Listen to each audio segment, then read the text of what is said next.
Welcome to A Guide to Every Deck in Pioneer. Today we're looking at Gyruda Combo. Gyruda Combo is a deck that revolves around the companion Gyruda, Doom of Depths, which requires all cards in your deck to have even mana values. The idea is to ramp into Gyruda and then set off a combo chain involving clones and blink creatures. Gyruda mills the top 4 cards of each player's deck and puts a creature with an even mana value from among them onto the battlefield. If the evens are in your favor, you'll mill over one of the many clones or blink creatures in your deck, which will blink or copy Gyruda, milling another 4 cards and repeating the process. Now, normally this wouldn't do anything besides mill more cards, since the clone would just legend rule itself or Gyruda away. However, blink creatures like Wispweaver Angel and clones that ignore the legendary rule like Spark Double get around this. As long as you hit a Spark Double or Angel at some point in the chain, regular clones can then copy either of those creatures instead of Gyruda, filling up your board. The idea is to amass a powerful board state and then, at the end of the combo chain, mill over a creature that wins the game, such as by granting your team haste. The preferred candidate at the moment is Dragonlord Kolaghan.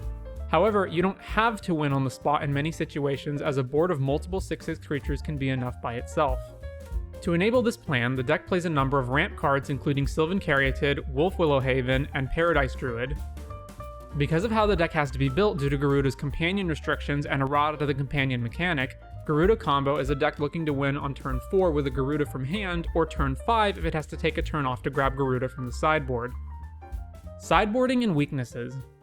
Because the deck is so linear, it has few ways to answer opposing linear decks, although utility lands help, notably Boseiju, Otawara, and Blast Zone. It can be slow, especially if you have to fetch Gyruda from the sideboard.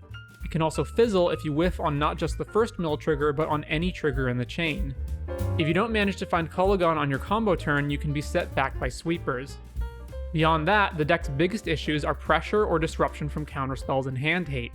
Various sideboard cards shore up the deck's weaknesses, such as Destiny Spinner against counterspells, Leyline of Sanctity versus Thoughtseize effects, and Thought-Knot Seer and Negate as catch-alls. Other notable cards are Arasta for Phoenix and Skylasher for Mono Blue Spirits. A good strength of the deck is that it easily bypasses most graveyard hate. Gyruda milling and returning a creature happens all in the course of resolving its ability, meaning there's no window to use activated abilities from cards like Tormod's Crypt or Soulguide Lantern. Neither do exiling effects from cards like Rest in Peace or Leyline of the Void work. The only cards that full stop the ability are ones that prevent zone changes like Grafdigger's Cage and Containment Priest. Tips and tricks. Although you're primarily looking to combo off, Gyruda can also return creatures it mills over from the opponent. Similarly, some of your clones can copy opposing creatures for value, and all of them can copy your own creatures like Thought-Knot Seer. Various clones have different abilities that may be useful in different situations. Undercover Operative gets a shield counter and so is harder to remove.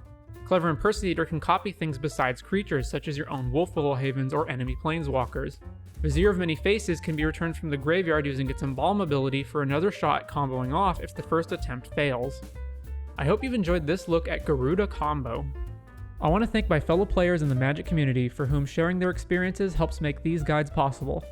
You can find additional resources, such as an up-to-date deck list, in the description. If you think I left out anything important or got something wrong, please leave your thoughts in the comments, and stay tuned to see what deck we look at next time.